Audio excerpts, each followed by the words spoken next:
지역대학의 위기와 이에 대한 해결책 살펴봅니다. 군산대학교 양현호 기획처장 그리고 김정수 전북도의회 의원 두 분 함께합니다. 어서 오세요. 네, 2021학년도 대학 입시, 코로나 여파도 그렇고 다른 여러 이유들로도 여느 때보다 참 말들이 많았던 것 같습니다. 입학 정원이 대입 지원자를 초과하는 역전 현상이 가시화된 해였죠. 지난 2005년 이후 16년 만에 대학들이 최대 규모의 추가 모집 인원을 선발하게 됐습니다. 그러니까 이 수시 정시를 통틀어서 이래도 저래도 정원을 다 못 채웠다 이런 뜻일 텐데요. 전북 대학들의 상황은 어땠나요, 처장님? 예, 전북 지역 전체 대학도 상황이 또 다르지는 않습니다. 특히 이제 저희 대학 같은 경우도 한 300명 정도의 이제 미충원이 발생을 해서 지금 추가 모집이 진행 중인 상황이고요. 아마 주변의 다른 대학들도 상황이 비슷할 거로 얘기를 듣고 있습니다. 네, 교수님은 올해 입시 전반적으로 어떻게 보셨나요? 네, 생각했던 대로 실제로 이 위기가 몇 년 전부터 예고되었던 위기였고 그리고 이런 문제가 발생할 거라고 생각했는데 실제로 올해 왔고요. 전체적으로 약 10% 정도의 학령 인구가 감소했는데 우리 지역의 전체 정원 미달률은 약 15%에서 20% 사이여서 지역이 훨씬 더 충격을 크게 받았던, 그래서 생각보다 훨씬 더 이 충격이 심하게 받던 그런 한 해였다 이렇게 생각합니다. 네, 말씀하신 것처럼 전북도 예외는 아니었습니다만 특히 지역에 있는 비수도권 대학들에서 너무 힘들었다 이런 얘기가 나옵니다. 실제로 대학교육협의회에서 공개한 대학별 추가 모집 인원을 보면 전북 지역은 총 2,500명가량이고 대학별로는 500명 안팎인데 이게 생각보다 많은 숫자입니다. 이와 관련한 영상 먼저 보고 이야기 이어가겠습니다. 전라북도 주요 4년제 대학의 올해 정시 모집 경쟁률입니다. 전북대가 3.1대1, 군산대 1.6대1, 전주대 2.3대1, 원광대 2.1대1을 기록했습니다. 전북대를 제외하고 나머지 대학은 지난해보다 큰 폭으로 하락했습니다. 올해 입시에서는 다른 해보다 정시 2월 인원이 많았습니다. 결국 정시에서 정원을 채우지 못하면 고스란히 미달로 이어질 수밖에 없습니다. 일반적으로 대학가에서는 정시 경쟁률 3대1 이하를 미달로 간주합니다. 지방대가 신입생 충원을 장담할 수 없는 가장 큰 원인은 학령 인구가 줄어든 탓입니다. 올해 수능시험 지원자는 49만여 명으로 사상 처음 50만 명을 밑돌았습니다. 또 실제 대입 지원자 수는 42만여 명으로 예측되는데 대학 정원보다 5만 명이 적습니다. 5만 명이면 전북대가 지금 3,500 정도 되잖아요. 거기가 한 4, 50개 있어도 그 정도 되는 대학이 못 뽑는다고 봐야 되는 거니까 아무래도 그 여파가 좀 크겠죠. 또 다른 원인은 서울과 수도권 대학의 쏠림 현상이 더 심해졌다는 것입니다. 서울권 대학의 정시 경쟁률은 5대1, 수도권은 4.8대1로 지방대학과 큰 차이를 보였습니다. 문만 열어놓으면 대학들이 학생들을 골라받는 시대는 끝났다는 얘기입니다.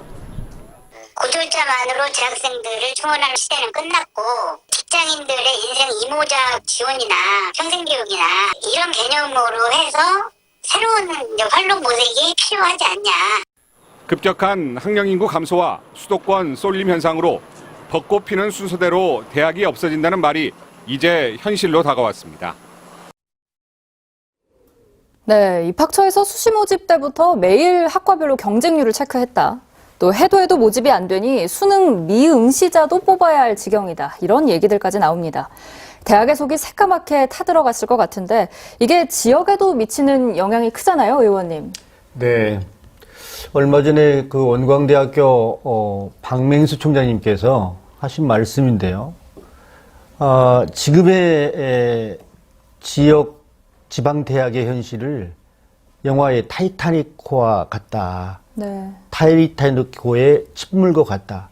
이런 어떤 절대절명한 표현을 이렇게 하셨어요. 그만큼 우리 지방대학이 위기에 처해 있다. 이렇게 보고 있습니다. 네, 국립대 사정마저도 별반 다르지 않았죠, 처장님? 예, 국립대는 이제 전통적으로 이제 좀 약간 상대적으로 싼 등록금이나 우수한 교육 여건으로 해서 학부모 학생들한테 굉장히 큰 선택의 대안으로 치부됐었는데 올해는 그렇지 않은 것 같습니다. 저희가 전국에 이제 군산대학교 정도의 규모의 대학이 소재한 지역을 보니까 대부분 이제 한 인구 30만 내외 정도쯤 지역인데 그 지역에 있는 대학들이 대부분 저희하고 상황이 비슷해서 대부분은 미층원이었던 걸로 그렇게 나타나고 있습니다.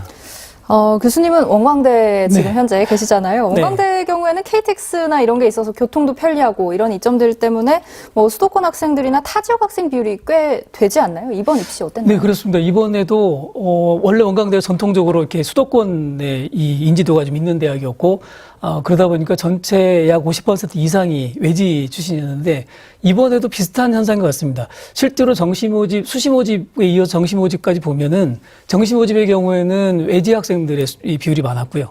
예, 그래서 수시모집에는 지역 학생들이 많았던 반면에 이 외지 학생이 많았는데 전년도보다는 강도가 약해졌죠. 예, 확실히 약해진 건 분명한 것 같습니다. 네, 사실 대학들은 좀 앓는 소리를 하지만 오히려 학생들 입장에서는 일부 유리한 면도 있지 않을까 싶은데 과거에는 대학의 학생 선발권이 있었다면 이제는 수험생에게 대학 선택권이 생긴 것 아니냐 이런 의견도 있던데 이에 대해서는 어떻게 생각을 하시는지? 예, 당연히 그렇게 되는 거죠. 실제로 이번에 아까도 뉴스에 잠깐 나왔습니다만 이 전체 약 5만 명 정도 줄어들게 되면 전북대가 3,700, 원광대가 3,500 이 정도 뽑거든요.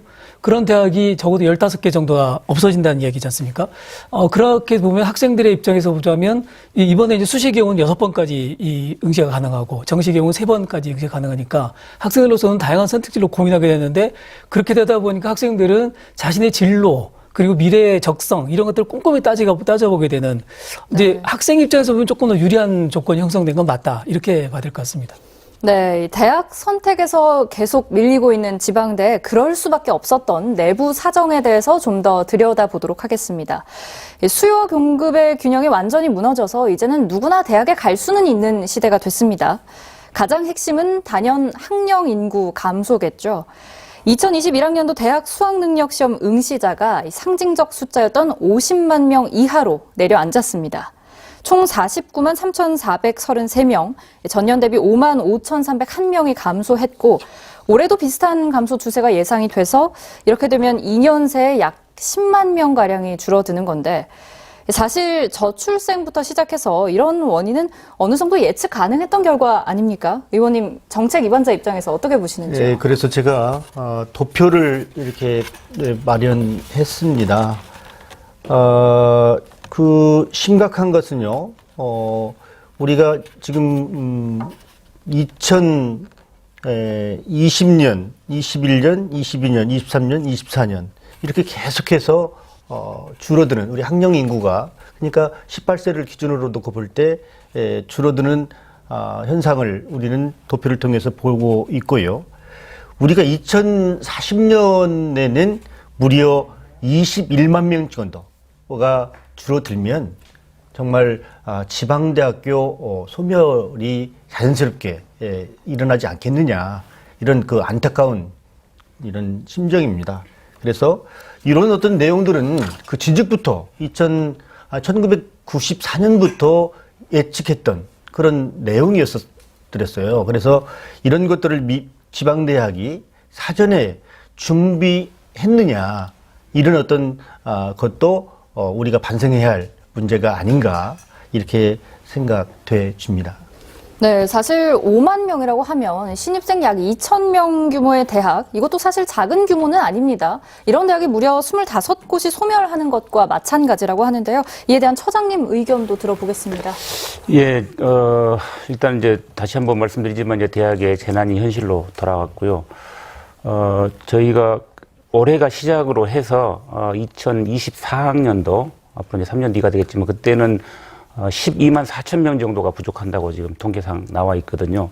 그렇게 되면 그때는 한 중규모 정도 대학 한 7, 80개 정도는 신입생을 거의 못 뽑는 상황이 될 것 같아서 정말 이제 심각한 상황인데 그동안에 저희 대학들, 교육부에서는 이제 정원 감축 등을 많이 시도를 해왔죠. 그래서 2013년 이후 계속 올해도 이제 평가를 앞두고 있는 대학 구조개혁 평가, 이제 명칭은 기본 역량 진화로 바뀌었지만을 통해서 한 6만 명 정도를 이제까지 감축을 했는데 특별히 지방대를 더 많이 감축을 했어요. 그래서 6만 명 정도 중에서 대략 한 전체의 14,000명 정도는 수도권에서, 그 다음에 46,000명 정도는 지방에서 감축을 했거든요. 근데 그렇게 감축을 했음에도 불구하고 여전히 지방은 상황이 어려운 거다. 그렇게 생각을 하고요. 그 반면에, 그러면 이제 지방에 대해서 정부의 재정 지원은 어떻게 됐느냐를 살펴보면 오히려, 수도권은 이제 2019년도 기준 일개 대학당 평균 225억 원 정도를 지원한 반면에 지방대학은 일개 대학당 그 절반 정도인 한 121억 원 정도를 지원을 했습니다. 그래서 물론 지방에 있는 대학들이 열심히 노력을 해야 되는 건 당연한 얘기이지만 그에 따른 정책적인 균형이나 뭐 정부의 어떤 배려 이런 것도 필요한 시점이다 이렇게 생각을 합니다. 네, 그 구조 조정 얘기 조금 이따가 좀 더 자세히 나눠보도록 하겠습니다. 그 인원 충원이 사실 정말 중요하지만 학생들을 이런 식으로 이렇게 추가적으로 모집을 하다 보면 합격선 예측이 어려워서 수험생들에게 혼란도 줄 수 있고 또 결과적으로 대학의 경쟁력이나 이미지 제고 차원에서는 좀 부정적으로 작용할 수 있겠습니다. 그렇죠. 매우 부정적이죠. 우선 우리나라 국민들이 대체로 이제 수도권 지향적인 생각을 늘 해왔지 않습니까? 네. 뭐 이제 사람은 나면 서울로 보내라 이런 말들이 뭐 우리한테 어렸을 때부터 일반적으로 들었던 얘기이기 때문에 모든 부모들이 내 자녀가 조금 더 우수하고 훌륭하면 당연히 수도권을 보내야 된다 이런 생각을 기본적으로 깔고 있는 데다가 그런데다가 지방대학들이 이렇게 이 정원이 낮아지고 숫자가 적어지면 당연히 그 학교의 재정 상황들이 나빠지고 그렇게 되면 교육의 서비스가 나빠진다. 이런 상황에서 보자면 당연히 지방대학들 특히 이제 규모가 작은 대학들에 대해서는 학부모나 학생들 모두가 당연히 이 마음속 심정적으로 거부감이 생기지 않겠습니까? 이런 점들이 앞으로도 계속 가속화될 것 같고, 이런 문제들을 어떻게 극복해야 될까? 이런 생각도 저희가 안 할 수가 없게 되는 거죠. 그러니까 대학이 가지고 있는 어떤 사회적인 역할 또는 지역사회에서 차지하는 위상, 이런 부분들에 대한 근본적인 고민들이 필요한 시점이 아닌가 이런 생각이 듭니다. 네, 처장님도 이 대학에 계신 만큼 이런 생각들 많이 해보셨을 것 같은데요. 예. 이번 입시에서 이제 얼마 전에, 한 며칠 전에 그 언론에 보도가 됐었는데, 중부권에 있는, 국립 거점대학 신입생이, 이제 수학과 신입생이, 수능 평균 7등급 맞은 학생이 입학을 네. 했거든요. 더군다나 더 재밌는 게 그 학생은 이제 수학과 지망생인데, 수학 영역에서는 8등급을 맞았어요. 그래서 거의 바닥이라서, 이거는 이제, 아까도 진행자께서도 말씀하셨지만, 이제는, 대학이 학생을 선발하는 게 아니라 학생이 대학을 골라가는 상황이 돼버렸습니다. 그래서 그런 상황에서 이제 그렇게라도 받을 수밖에 없는 대학의 입장들이 있거든요. 국립대학도 역시 가장 큰 이제 영향은 이제 재정의 압박입니다. 국립대학이라고 해서 뭐 국민들이 생각하시기에 전체를 국가에서 지원하는 걸로 생각하실 수 있지만 사실 저희도 등록금 무존도가 40% 이상이거든요. 그래서 이 학생의 부족은 바로 대학의 재정 위기로 이어질 수 있어서 거기에 대한 대책이 지금 다른 때보다 뭐 심각하게 좀 요구되는 그런 시점이라고 생각을 합니다. 대학 일종의 악순환 구조에 들어와 있다고 봐야 될 것 같습니다. 학생들의 수준은 떨어지고 그러다 보니 대학의 전체 환경은 나빠지고 그러다 보니 이제 외지에서의 대학에 대한 인식은 낮아지고 이 악순환 속으로 들어왔다 지금. 이 악순환의 생태계를 어떻게 깰 거냐 이런 고민들이 이제는 나와야 되는 거죠. 네. 사실 그래서 정부 차원에서 이 대학 정원이나 설립 기준에 자율성을 많이 부여해 왔던 그런 과거가 있잖아요. 뭐 대학이 난립하고 이에 대학 진학률도 80%가 넘는 현실을 보면 사실 이게 교육 정책의 문제도 있지 않나. 또 더 나아가서 근본적으로는 이 대학 가는 게 과연 이 모든 학생들의 목적이 돼야 하는가 이런 생각도 드는데 이에 대해서는 어떻게 생각하시나요? 예, 정말 중요한 지적으로 생각을 합니다. 실제로 요즘에 이 20대, 30대 취업난이 벌써 이제 10여 년 이상 이어져 오고 있지 않습니까? 그러다 보니까 좋은 대학을 나온 학생들조차도 이제는 취업이 안 되고 특히 외국에서 뭐 이렇게 유명한 대학을 졸업하고 국내로 들어왔는데 일자리가 없는 학생도 되게 많고 네. 이런 상황이 되면서 학부모들이나 학생들의 생각은 조금씩은 변화하는 것 같아요. 야, 대학을 가는 게 과연 능사인가? 이런 생각을 하게 되는 이제 그런 사회적인 분위기의 변화가 미세하지만 아직은 있다. 그리고 수도권에 뭐 우리가 인서울을 뭐 최대의 가치로 보고 그렇게 있는데 이제 그 인서울한 학생들의 결과들이 10여 년 동안 나오면서 이 학생들이 과연 정말 누구보다 월등하게 좋은 조건으로 또 이 이른바 출세하면서 살아가느냐 이런 것에 대한 반성이 있지 않습니까? 그러다 보니까 야, 대학을 좀 다른 각도로 봐야 되지 않느냐. 이런 이제 사회적인 인식이 심어지는 것 같고, 그런 사회적인 인식에 맞춰서 대학이 어떻게 변화할 거냐. 이 고민들이 이제 시작돼야 되는 시점이다. 저는 당장의 위기도 중요하지만 이런 사회적인 변화들을 어떻게 우리가 인식하고 거기에 맞춰가느냐도 굉장히 중요할 것 같습니다. 네, 이런 문제들이 산적해 있다면 대학의 이단 폐교는 정해진 미래가 아닐까 이런 생각이 드는데요. 이렇게 인구 구조 변화에 따라 또 대학의 경쟁력 강화를 위해서 교육부에서 정원 감축을 목적으로 평가를 통한 구조 조정을 실시하고 있습니다. 아까 처장님께서도 잠깐 얘기를 해주셨는데 이게 대학 기본 역량 진단이죠. 효과가 좀 있었나요? 어떤가요, 의원님? 저는 그 효과가 있었다 이렇게 바라보고 있고요. 그 원광대학교 같은 경우에는 14년 동안 등록금을 동결하는 그 뼈아픈 뼈 깎는 그런 아픔들이 있었고, 또 전주 비전대 같은 경우도 역시 마찬가지로 최근 5년 동안 학생 수 감축, 그리고 11년 동안 등록금을 감축함으로 해서 우리 그 총장께서 우리 직원들을 볼 면목이 없었다, 이런 어떤 뼈아픈 말씀을 하셨어요. 그 정도로 대학교에 자구 노력들이 있었습니다. 틀림없이. 하지만 더 큰 자구 노력들이 있었어야 된다. 지금도 역시 마찬가지로 우리가 미래의 학령 인구가 당연히 줄어들기 때문에 그 경쟁력 없는 대학들은 도태될 수밖에 없는 그 현실을 감안하고 그것을 사전에 미연에 방지하는, 대비하는 그런 대책들이 필요하다, 이렇게 봐집니다. 네, 실제로 대학에 계신 두 분은 어떻게 생각하는지 궁금합니다. 먼저 처장님. 예, 대학은 금방 의원님께서 말씀하신 것처럼 대학 밖에서 보는 대학의 시각은 뭐 제가 느끼기에도 다분히 좀 부정적인 시각이 강한 것 같습니다. 대학이 사회 또는 지역에 어떤 역할을 해야 되느냐에 대해서는 뭐 많은 분들이 말씀을 해 오셨는데요. 대학의 일차적인 목적은 어쨌든 인재 양성이고, 그 인재를 지역에 정착시키게 하는 것이 이제 일차적인 소명이라고 생각할 때, 그렇게 하기 위해서는 이제 많은 그 준비가 필요하겠죠. 대표적인 게 이제 뭐 재정적인 지원이나 뭐 사회적인 관심, 이런 것들이 필요한데, 가장 현실적인 문제로 재정적인 압박을 모든 대학이 지금 지방은 받고 있거든요. 그래서 그런 부분에는 조금 아쉬움이 좀 있고요. 그게 아마 우리나라 전체의 고등교육에 대한 재정 문제하고도 연결이 되는 것 같습니다. OECD 평균을 볼 때도 우리나라가 정부 공공 부문에 또는 공적인 예산이 대학에 투입되는 건 그렇게 뭐 높은 편이라고 할 수가 없고요. 그래서 그 부분은 그렇게 차지하고라도 또 대학은 내부적으로 거기에 대한 대책을 세우려고 노력을 많이 하고 있습니다. 그리고 4차 산업혁명이나 코로나로 촉발된 어떤 교육 환경의 변화나 교육 방식의 변화, 이런 것들도 대학을 심하게 압박하고 있는 요인이 돼서 거기에 대한 준비들을 대학은 나름대로 열심히 하고 있다고 말씀을 드릴 수 있겠습니다. 네, 교수님 어떻게 보시는지. 실제로 2010년대 초반부터 혹은 그 전부터 대학은 이미 여러 차례 자체적인 구조조정을 해왔죠. 노력을 안 했던 건 아닙니다. 그리고 또 정부에서도 기본적으로 인원 감축을 중심으로 한 대학개혁에 대한 프로그램들을 계속 제시했고, 그 프로그램에 따라서 재정 지원을 해주고, 이런 과정들이 있어 왔습니다.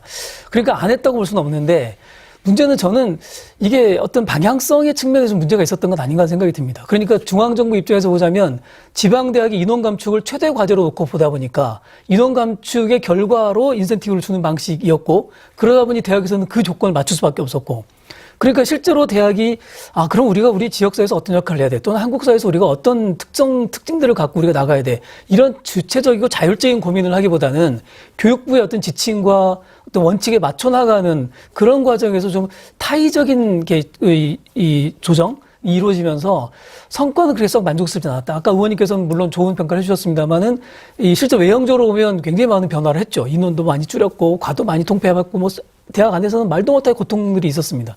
그런데 그게 과연 정말로 대학의 진정한 어떤 방향성들을 위에 설정되었는가 하는 문제에 대해서는 조금 회의적인 부분이 있습니다. 네, 그래서 멀리 보면 방향성이 중요하다 이런 얘기 하신 것 같은데, 결국 수도권 대학과의 경쟁에서 어떻게 비교 우위에 서느냐, 이게 영원한 과제인 듯 보여집니다. 재정 지원은 수도권 대학들에 집중이 되고 지방대는 구조 조정만 한다, 이런 지적이 있는데 이에 대해서는 어떻게 보시는지요, 의원님?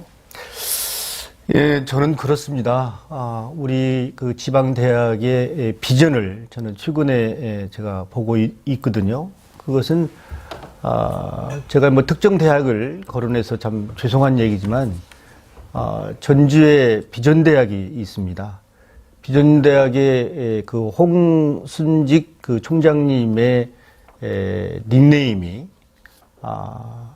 세븐일레븐이다. 그러니까 7시에 아침 출근해서 11시에 퇴근하는 그런 어떤 모습을 보고 이 지방대학에도 이런 참 스승이 있구나라는 곳에서 답을 얻었습니다.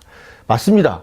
우리 이 지방대학이 어려운 건 사실이고, 하지만 그 구조정도 구조조정이지만 이제는 그 수도권 대학과 견주해서 이제는 앞서가는 어떤 선도적인 어떤 대학이 돼야 되지 않겠느냐. 그러니까 경쟁력인 학과는 영원히 살아날 수밖에 없는 것들이 경쟁 사회에서 반드시 필요한 모습들 아닙니까?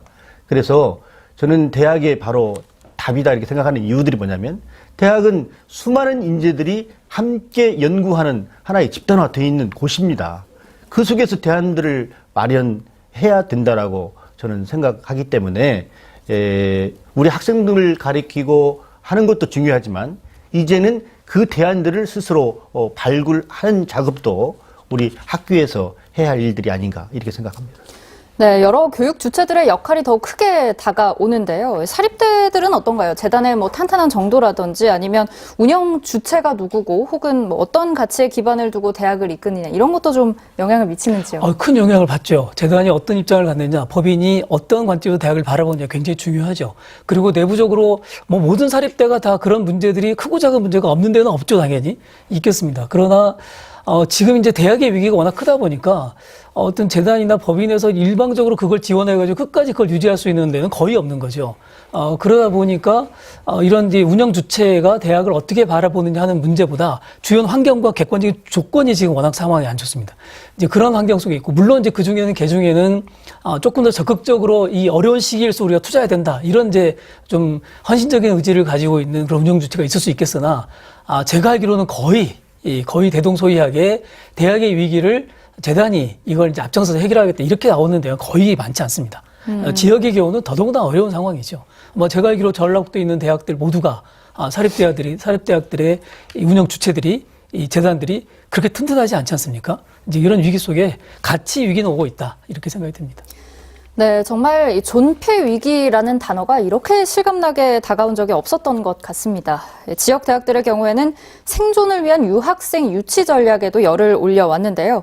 코로나19의 여파로 유학생 유치에 빨간불이 켜지면서 위기는 더욱 심화될 것으로 보입니다. 참 매 주제마다 코로나가 스쳐 지나가지 않은 분야가 없는 것 같아서 좀 씁쓸한데요. 지난 19일 대학 알림이 공시 자료에 따르면 2019년 대비 2020년 전북대 총 유학생은 전년 대비 41명, 원광대 110명, 우석대 313명 등 전반적으로 감소 추세였습니다. 학생들을 이런 시각으로 보는 게 좀 그럴 수 있지만 어쨌든 당장 대학 재정에도 문제가 생길 수 있는 부분인데 어떻게 생각하시는지 의견 듣겠습니다. 처장님. 예, 다행히 저희는 코로나 영향은 크게 받지는 않은 것 같습니다. 저희 학교 대학 유학생 수가 한 500명 조금 못 되는 숫자인데요. 이번에도 신규로 입학 허가를 받은 학생 포함해서 그 수준 정도를 유지하고 있다 이렇게 생각을 하고요. 그럼에도 불구하고 저희가 학령 인구 감소에 대비해서 이제 좀 말씀이 좀 편은 있지만 재정적인 여건을 개선하기 위해서라도 외국인 유학생들은 적극적으로 유치를 해야 됩니다. 그래서 작년에부터 이제 교육부에서도 그 온라인 원격 교육에 대한 국제 공동 학위 과정이라든지 국제 온라인 과정 이런 것들에 대한 정책이 상당히 긍정적으로 개편이 됐거든요. 그래서 그런 것들을 잘 활용해서 국제 온라인 학위 과정이라든지 이런 것들을 통해서 단지 오프라인으로 유학을 오는 학생도 중요하지만 해외에 있는 다른 또 학령 인구 자원을 활용하는 것도 방법이겠다 이렇게 생각을 합니다. 네, 교수님 어떻게 보시는지요? 예, 같은 의견입니다. 실제로 이렇게 이 외국인 유학생들이 정원 외이기 때문에 학교의 재정에는 큰 도움이 되는 그런 이 자원이죠.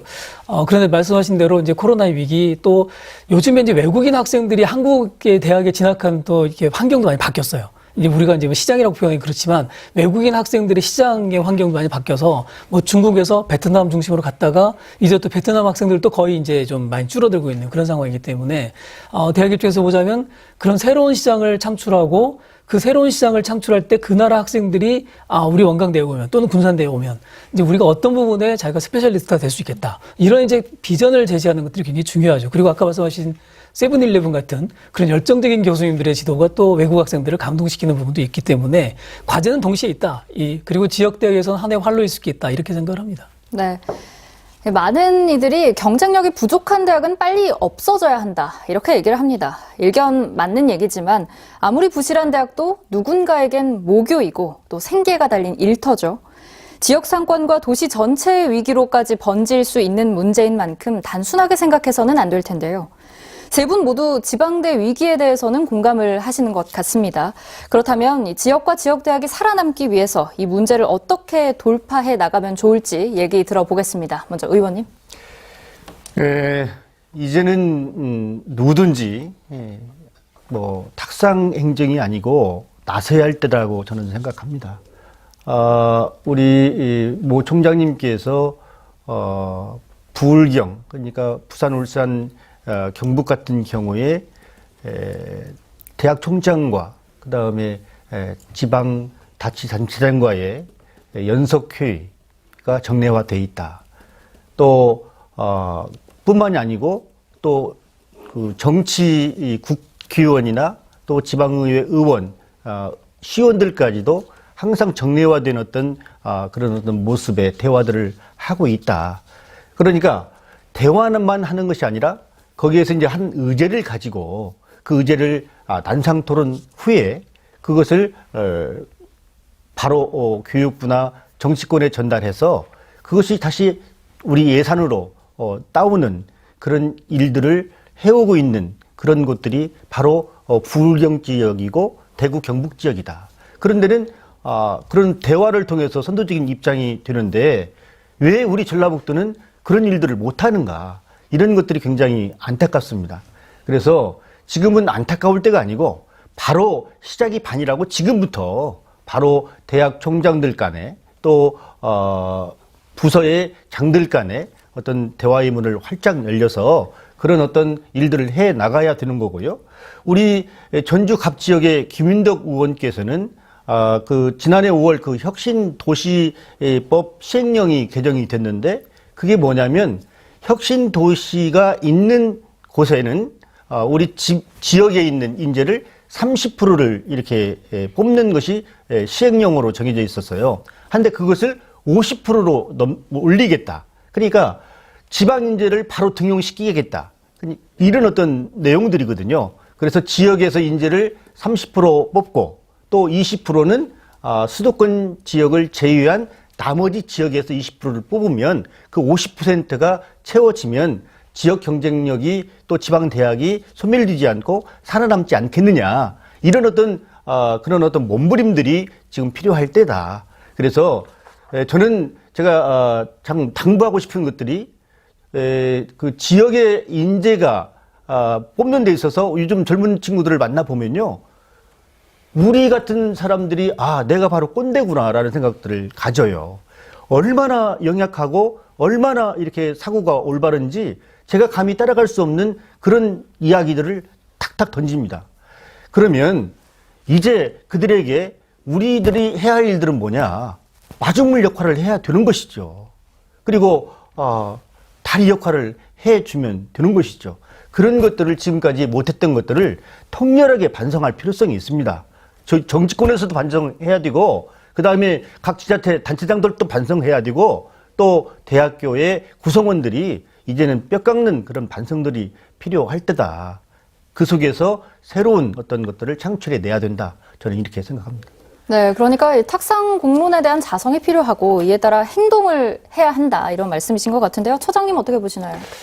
예, 100번 오르신 말씀이고요. 저희가 저희 지역은 이제 2018년도에 산업 고용 위기 지역이 됐었습니다. 그래서 그 시점에 이제 군산 지역이 산업 경제 상황이 아주 극도로 안 좋아지다 보니까 저희 대학도 사실은 학생 모집이나 취업률에 많은 영향을 미쳤거든요. 그래서 결국은 지역이 함께 상생을 해야 대학도 상생한다라고 생각을 했고 그런 연장선에서 저희가 군산시하고 굉장히 많은 협력을 했습니다. 그래서 군산시장님을 저희 총장님 뵙고서 군산대학교 교수 전체를 시의 싱크탱크로 활용하시라 이렇게까지도 주문하셨고 그 결과가 대형 국책사업이나 정부 지원 등을 따내기도 했습니다. 그래서 결국은 지역 경제나 지역의 경쟁력이 결국은 그 지역에 있는 대학의 경쟁력이다 이렇게 생각을 하고요. 여기서 한 가지 좀 아쉬운 점은 작년에 교육부에서 했던 대학 지자체와 대학 협력 기반의 지역혁신 사업, 소위 RIS라고 하는 사업이 있었는데 그 사업을 추진하면서 많은 아쉬움이 남습니다. 사실은 지금 작년에는 이제 세 군데의 광역 또는 초광역을 선발을 했는데 올해는 그게 이제 선정 기준이 바뀌어가지고 저희는 아예 우리 전북 지역은 선정 자체가 사실상 불가능하게 하지 말란 말은 없지만 사실상 불가능한 상황이 됐는데 그런 사업들이 좀 지자체와 대학이 지역 내에서 적극적으로 협력하면 좋은 롤 모델도 만들고 경쟁력도 세우지 않을까 이렇게 생각을 합니다. 네, 말씀하신 지역 인재 부문에 대해서는 조금 이따가 잠시 후에 좀 더 구체적으로 이야기 나눠보고요. 먼저 수도권대학 지방 이전 유인책 얘기부터 해보겠습니다. 서울 및 수도권대학의 단과대를 지방으로 이전하자 이런 의견도 있던데 이에 대해서는 어떻게 생각하시는지 들어보겠습니다. 교수님. 네, 이렇게 할 수 있으면 매우 좋은데 사실은 이제 이 아이디어가 처음 나왔던 게 노무현 정부 때 아닙니까? 노무현 정부에서 공공기관을 지방으로 이전하면서 그때 서울에 있는 중요 대학들을 지방으로 이전시키는 것이 균형 발전이 굉장히 중요한 요소다 이런 얘기를 했었죠. 그러나 결과적으로는 서울에 있는 모든 대학들이 거의 결사적인 반대를 하면서 전혀 이루어지지 않았죠. 현실성 없는 이야기다 해서 이제 사실 끝난 이야기였습니다. 근데 이제 지금에 와서 이런 단과 대학들이 내려오게 하는 것들이 과연 가능할지, 현실적으로 이걸 강제할 수 있는 법이 있는지, 이런 고민입니다. 아까 이제 우리 의원님께서 굉장히 중요한 말씀 하셨는데, 혁신도시의 이 의무 고용률을 높인다. 저는 굉장히 좋다고 생각합니다. 그런데 혁신도시에 들어와 있는 기관들의 이야기를 들어보면, 현재 30%가 되어 있는데 30%를 못 뽑습니다. 그게 이제 혁신 기관들 입장에서 보자면 자기들이 정한 최저 기준들이 일반적으로 이제 뽑는 기준보다는 좀 낮춰서 이렇게 지역 인재를 채용하는 이 기준을 정했지 않겠습니까? 근데 그 기준에 못 들어온다는 거예요. 그거는 이제 저도 물론 대학에 있습니다만 대학이 사실은 굉장히 심각하게 고민을 해야 되는 부분입니다. 왜 우리 학생들을 거기 기준에 맞출 수 있는 못하느냐.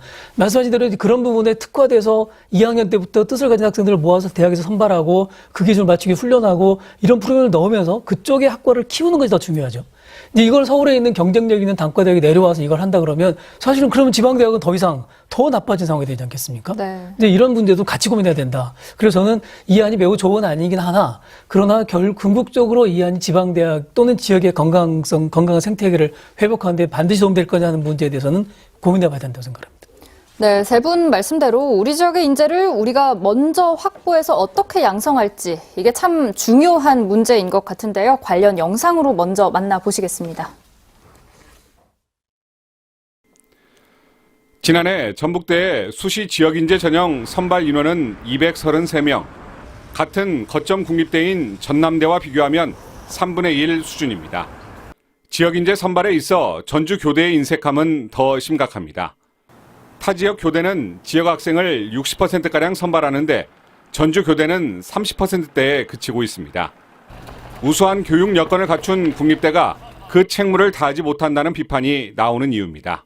전라북도 학생들과 같이 공생하고자 하는, 같이 상생하고자 하는 노력이 상당히 부족했었던 것이죠. 그것이 모집 인원적인 부분에서, 즉 입시 전형에서부터 우리 전라북도 학생들을 전혀 배려하지 않는, 학령 인구 감소로 위기감이 높아진 대학, 그리고 거점 대학의 역할을 다해달라고 요구해온 일선 교사들이 머리를 맞댔습니다. 대학과 고교 담당자가 지역인재 확대 방안을 논의하기 위해 공식적으로 모인 건 이번이 처음입니다. 일선 교사들은 모집 인원 확대와 수능 최저 기준 완화 등 지역 학생을 위한 개선책 마련을 강하게 요구했습니다. 학령 인구가 감소함에 따라서 전북대학교가 요구하는 수능 최저 학력 기준에 맞출 수 있는 학생의 절대적인 숫자가 사실 부족한 것은 사실입니다. 그렇기 때문에 거기에 좀 맞춰서 수능 최저 학력 기준의 변화도 필요하다고 봅니다. 거점 국립대학들도 과거와는 다른 시각으로 접근하고 있습니다. 현재보다 지역 인재 선발 인원을 더 늘리고 문턱을 낮추는 방향으로 입시 전형을 바꾸겠다는 의지를 밝혔습니다. 지역 인재 소중함은 저희들도 굉장히 이제 공감을 하고 있기 때문에 적극적으로 이제 여러 가지 의견들을 좀 취합해서 논의하고 그리고 이제 그런 것들을 반영할 수 있도록 노력을 기울이겠습니다. 2023학년도 입시부터는 거점 국립대에 책무를 다할 수 있는 방향으로 입학 전형이 변화할 수 있을지 지역민들의 관심이 쏠리고 있습니다. 네, 지역인재 선발 인원을 늘리고 대학의 문턱을 낮추자 이런 얘기가 나옵니다. 그런데 또 한편으로는 전북 학생들의 학업 성취가 타 시도에 비해 낮은데 또 결과적으로 지역인재 양성이 목표라면 학생들의 수준 자체를 끌어올리는 게 급선무다 이런 목소리도 높습니다. 어떻게 보시나요, 처장님? 예, 학생들의 아까 제가 다른 지역의 거점 대학, 국립대학의 예를 들었던 것처럼 이제 학생들이 사실은 솔직하게 말씀드리면 현장에서는 학생들의 학업 수준을 따지는 것 자체가 무의미한 상황이 된 것 같습니다. 그래서 이제 저희 대학 같은 경우도 그 신입생들을 대상으로 수준별로 기초학력을 향상시키기 위한 이제 교육 프로그램들을 비교과로 진행을 하고 있는데요. 그럼에도 불구하고 대학은 이제 지역이 필요로 하는 인재를 양성해야 되는 또 책무를 가지고 있는 것이죠. 그래서 뭐 양쪽에 지금 사면초가 상태라서 대학들도 고민이 많은 상황입니다. 아까 조금 전에 약간 좀 지나간 얘기지만 수도권 대학 말씀을 하셨는데요. 수도권 대학이 지방에 이전하는 것은 저는 상당히 좀 무리가 있다고 생각을 합니다. 왜냐하면 지방에도 지금 충분히 오랜 시간 동안 많은 대학들이 운영이 되어 왔거든요. 그래서 그 대학들을 어떻게 잘 정착시키고 육성하는가가 더 중요한 문제인 것이지 수도권의 학생들 선호도가 높은 대학 몇 개를 지방으로 옮긴다고 해서 지역 균형 발전이 이루어진다고는 보지 않습니다. 오히려 제가 한 가지 그 부분에 대해서 말씀드리고 싶은 거는 수도권 대학은 이미 정원 외 모집이라고 하는 것을 통해서 또 아주 많은 학생들을 흡수해 가고 있거든요. 지방에서는 아예 정원 내도 채우지 못하는 상황인데 수도권은 정원의 모집까지 하고 있는 상황이라서 오히려 이런 불균형을 해소해 주는 것이 더 근본적인 문제이지 않을까 이렇게 생각을 합니다. 네, 그러니까 이제 대학이 시장의 수요, 특성화나 직업화의 목적을 둬야 하는지 아니면 그럼에도 불구하고 학문의 전당, 지성의 상아탑으로서의 역할을 계속 수행해야 하는지에 대해서는 의견이 참 분분할 텐데요. 학생들이 찾아오는 대학이 되기 위한 그 밖의 방안들에는 무엇이 있을지 마지막으로 세 분 의견 들어보도록 하겠습니다. 먼저 의원님 말씀해 주신다면요. 저는 제가 도표를 하나 잠깐 보여주고 이렇게 말씀 한번 드려볼까 합니다. 네. 지자체 대학 협력 기반 지역 체제의 도표인데요. 요 내용은 경남 대학교가 이렇게 1,080억이라는 어떤 돈을 이렇게 따오는 과정을 이야기하는 어떤 내용입니다. 그러니까 지자체와 대학 협력 기반 지역 혁신 체계가 이루어지다 보니까 이것이 맨 처음에 지방정부에서 대학 간과 대화 속에서 있었던 것인데 교육부가 이것을 가져갔던 거예요. 그리고 교육부 안으로 이것을 다시 재배분하는, 그래서 경상남도, 충청북도, 전라남도, 광주광역시 이런 데에 골고루 배분하는 그런 어떤 사업이었습니다. 아쉽게도 우리 전라북도는 여기에서 이제 탈락이 된 것이죠. 그래서 이제 올해는 기회가 있겠다 싶었는데 역시 마찬가지로 올해도 패싱되는 그런 어떤 모습을 우리는 그 아픔을 겪어야 했습니다. 이렇듯이 지금은 대학교가 자구 노력을 하지 않으면 도태되는 그런 현실을 우리는 겪을 수밖에 없는 부분들이죠. 그래서 이제는 대학 기관들이 선도적인 입장이 되지지 않으면, 대안들을 스스로 마련하지 않으면 이제 자연스럽게 도태될 수밖에 없는 현실입니다. 그래서 대학의 상업타협에 우수한 인재들이 있습니다. 그래서 풀가동해서 이제는 정말 용역만 받아서 이렇게 하실 것이 아니고 스스로의 용역들을 만들어서 그것을 사업으로 만들고 그것을 국비를 끌어오는 어떤 스스로의 어떤 자구 노력들이 필요하지 않겠느냐, 이런 생각들을 강하게 갖습니다. 예. 네, 교수님 의견 듣겠습니다. 지금 대학의 상황이 워낙에 이 절박한 상황이기 때문에 말씀하신 대로 받을 수 있는 모든 지원을 다 받아야 되는 상황입니다. 그런데 이제 조금 더 우리가 고민해 보면, 자, 이제 대학이 경쟁력이 없는 대학은 당연히 없어지는 게 마땅해라는 이제 굉장히 일반적이고 좀 냉소적인 시각이 있습니다. 그런데 막상 대학이 없어지면 그 지역은 어떻게 될까? 그 대학이 이 한 지역사회에서 그 대학이 차지하는 역할과 어떤 규모가 작아졌을 때 지역사회는 과연 건강하고 과연 안녕할 건가? 이런 문제에 대한 고민을 우리가 같이 해야 된다고 생각을 합니다. 그래서 무조건 대학을 옛날처럼 그냥 존경하고 존중하고 봐달라 이런 게 아니라 대학이 지역사회에서 어떤 역할을 해야 될지를 서로 간에 마음을 열어야 된다. 대학이 우선 문을 열어야 된다고 생각을 합니다. 저도 대학에 있어 보지만 대학이 실제로 이렇게 개방적이거나 아주 지역사회에 아주 친근하지 않습니다. 이제 이런 마인드를 대학 스스로가 버려야 되는 거고, 열고 나가야 되는 거고, 그리고 경쟁력이 없는 대학은 망해야 된다 이런 관점이 아니라 경쟁력을 어떻게 만들어 나가느냐. 그러니까 구조조정을 한다 하더라도 경쟁력 있는 분야를 살려나가면서 대학이 유지될 수 있게 해야지. 작은 대학은 없어져야 돼. 뭐 이렇게 별 의미가 없는데 이렇게 볼 게 아니라 그 대학에 잘하는 분야를 살려서 지역에 영향을 미칠 수 있게 하고 그 분야에 훌륭한 인재를 키워서 지역에 남게 해야 되지 않겠습니까? 이제 이런 고민들을 이제는 좀 대학 스스로도 해야 되고 지역사회에서도 대학에 대해서 좀 냉소적인 시각을 거두고 대학은 좀 더 마음을 열고 하는 과정들이 일단 전제돼야 된다. 이렇게 생각을 합니다. 한 가지만 더 말씀드리면 지금 이제 우리가 고령화 사회 그렇게 말씀드리잖아요. 근데 지금 우리 익산만 놓고 보들 때도 이미 21% 됐으면 이제 고령화 사회가 이루어진 겁니다.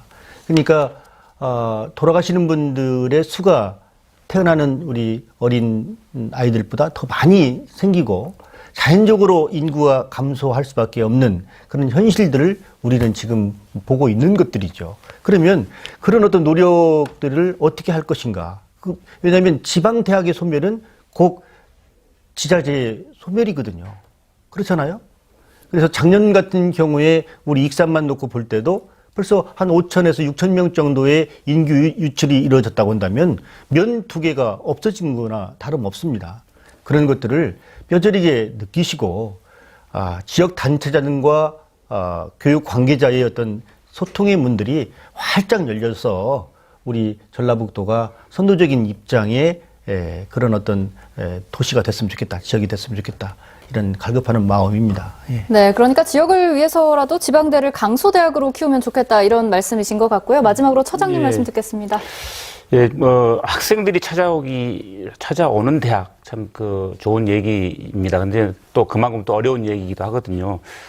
다소 좀 언론적인 얘기가 되겠지만 우리가 4차 산업혁명이라고 하는 키워드 한 4, 5년 전부터 급격하게 확산돼서 많은 변화를 만들어내고 있습니다. 거기에다가 작년부터 시작된 코로나가 또 그 변화를 훨씬 더 촉발을 시키고 있거든요. 그래서 이런 사회적인 변화에 대응하는 학생들을 키우는 그런 대학의 태도, 이게 학생을 끌고 올지 않을까라고 생각해서 대학은 이제 대학 면에서 순수의 임무를 다하는 관점에서 먼저 교육 방식을 좀 바꿔야 될 것 같고요. 온라인 기반으로 대폭적으로 아마 변화가 있을 거로 예상이 되고, 두 번째로는 교육 내용을 바꿔야 된다고 봅니다. 변하는 사회에 적응하지 못하는 그런 학문 분야나 학과들이 상당히 많은 게 또 현실입니다. 그래서 그렇게 교육 내용을 바꿔야 되고요. 그리고 무엇보다도 중요한 거는 학생하고의 소통 방식을 바꿔야 된다고 생각을 합니다. 학생들, 지금 현재 세대들은 기성세대가 이해할 수 없는 많은 소통의 도구들을 가지고 있습니다. 그래서 이런 도구들을 적극 활용해서 학생과의 소통을 변화시킬 때 학생이 찾아오는 대학이 되지 않을까 이렇게 생각을 합니다. 네, 한껏 움츠러든 교육 현장. 이런 상황에서 신입생들에게 고가의 선물을 줘가면서 마치 호객 행위를 하듯 학생들을 모으는 지역대학의 현실을 어느 누가 비난만 할 수 있을까요? 그러나 체질 개선의 마지막 골든타임이 있다면 바로 지금일 것 같습니다. 매년 11월 셋째 주 목요일, 올해도 그날은 어김없이 돌아올 텐데요. 극한의 상황 속에서 모두가 머리를 맞대고 해법을 찾아서 제대로 된 교육적 만남을 이어갔으면 좋겠습니다. 오늘 시사토크 여기서 마칩니다. 함께해 주신 여러분 고맙습니다.